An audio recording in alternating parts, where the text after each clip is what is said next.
And what a way to close out this championship season. As you see Davis and James, it's all coming out.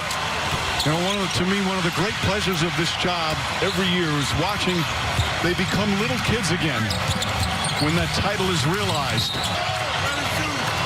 As the Lakers will win Game 6. And now Cook can just dribble it out. And J.R. Smith already shirtless. Final seconds here in this NBA season. The respect from those two. And that's it. It's over. This historic 2020 NBA championship belongs to the Los Angeles Lakers. The Lakers conquer the bubble, and banner number 17 will soon hang in the rafters.